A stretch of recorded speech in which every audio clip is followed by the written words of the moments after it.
Hello everyone. This is a remake of one of my videos that I published more than 2 years ago because it's starting to become a bit outdated. So in this video I will go over the basic tips and tricks for learning the OLLs and the PLLs. This is something that I get a ton of messages about, and I know that many of you are struggling with it. Now you are an ideal viewer if you know the F2L, if you know at least some of the two-look OLL and the PLL, and if you are basically currently working on memorizing all of the OLLs and all of the PLLs. Just before I start, I have two very quick announcements. Number one, my subscriber count on YouTube is over 9,000! What, 9,000? There's no way that can be right! Not all of you will get that joke. Anyway, thanks. And number two, I've created myself a Bad Mephisto Facebook page. You can find it on Facebook if you just search Bad Mephisto. So become a fan if you like. I already have, 233 fans. Anyway, I like it a lot. I'm not sure why. I think it's because I get to interact with all of you a bit, and it also lets me see some of your pretty faces right here, which is actually kind of fun. Anyway, getting back to the OLLs and the PLLs. At first, the sheer number of OLLs and PLLs you will have to learn may make the task look a bit daunting. There's a total of 57 OLLs and 21 PLLs.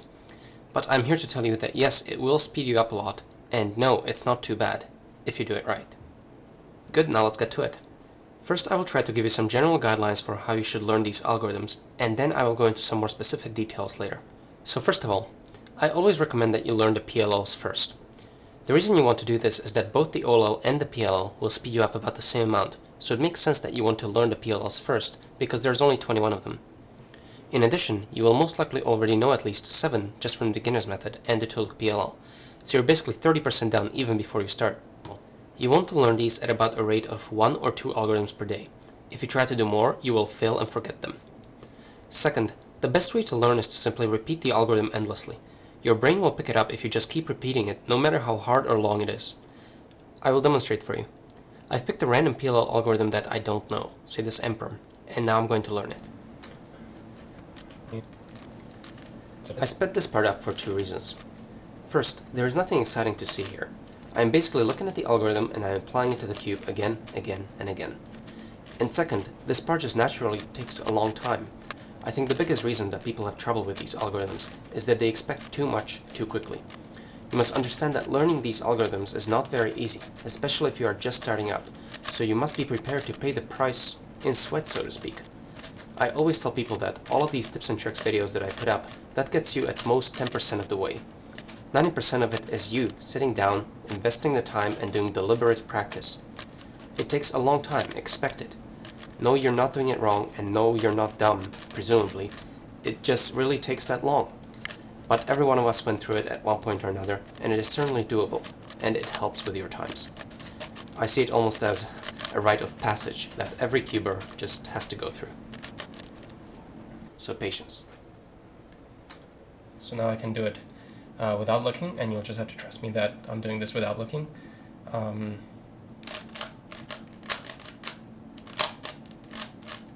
There it is. So how did I do it? What did I do? Well, the first 4 minutes I was actually thinking to myself that I picked a bad example and that I'll never be able to learn this. But then after that I started to find patterns in the algorithm. For example, I noticed that I can decompose the algorithm into the following.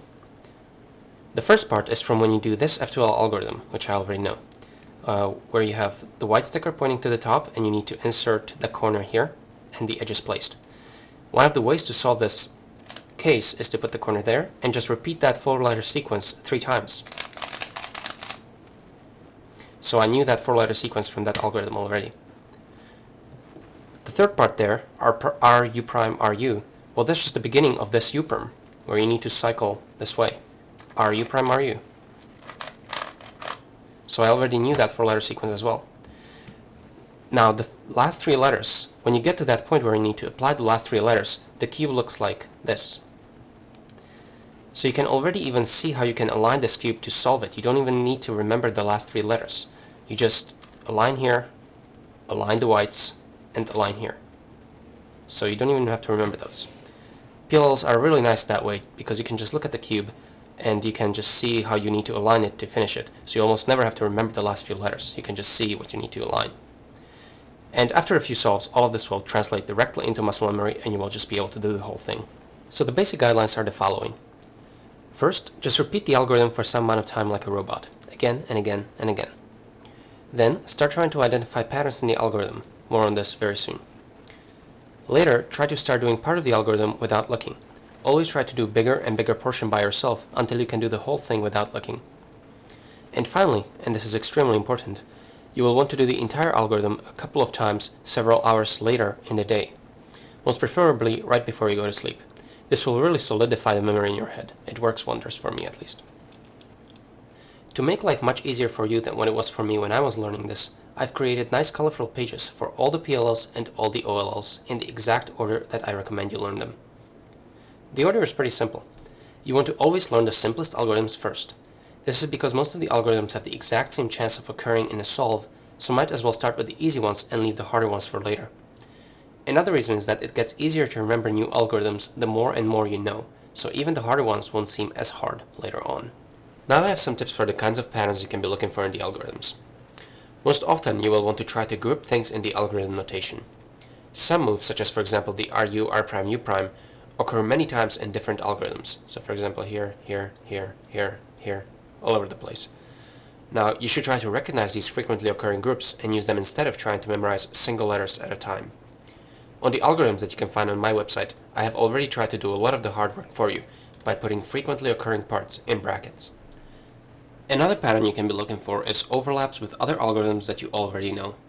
For example, I was able to successfully use this strategy just seconds ago when I was memorizing the M permutation because I noticed that a part of the algorithm was just simply the beginning of the U perm.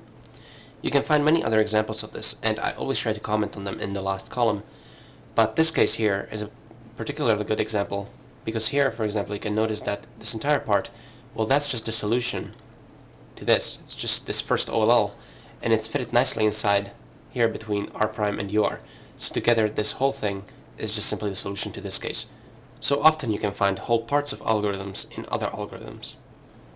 Another way you can try to remember some algorithms is visually, because sometimes an algorithm may be doing something meaningful in the cube, such as moving some pieces or pairs around. A good example of this is the following OLL. You can try to remember it normally, it's not too hard, but just look at what it's doing, what it's actually doing. You have M', U, M. In other words, you're taking out this edge piece to the left, then you're doing U2, and then you're inserting it right back, but from the right. M', U, M. And that's the solution to the OLL. So you can try to remember it that way as well. And finally, not that many times these algorithms reduce to each other, so even though they may seem long, there is very little to actually remember. There are many cases of this, but for example, this is one of them. This long-looking scary algorithm is just simply two algorithms stuck together. You first just do the soon, so this is an algorithm that you already know. And now you just have the TOLL, so you just solve it normally. There you go. So all you actually need to remember is what way to hold it and what algorithm to apply. Anyway, I think those are some of the more useful general tips for what to look for when learning these algorithms. But other than that, I just refer you to the comments that I've written for every one of my algorithms on my webpage. You will find that many algorithms are actually deceptively easy to learn because they are often just a very small variation of something that you already know. But of course there are a few exceptions. And again, if you ever find an easier to learn algorithm than something you see on my website, feel free to recommend it to me. For example, my Facebook page would be a great place to do that. And last but not least, consider getting the iPhone app that I wrote, which lists all of my algorithms for OLL, PLL, the two looks, and the beginner's method.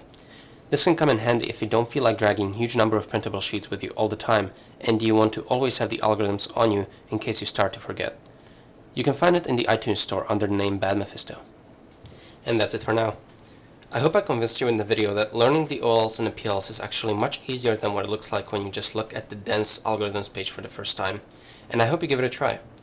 I'll try to push out the next video in less amount of time than usual. It will be on F2L. Meanwhile, thank you for watching, and bye-bye. And then I will give you some more specific advice details. What does that even mean?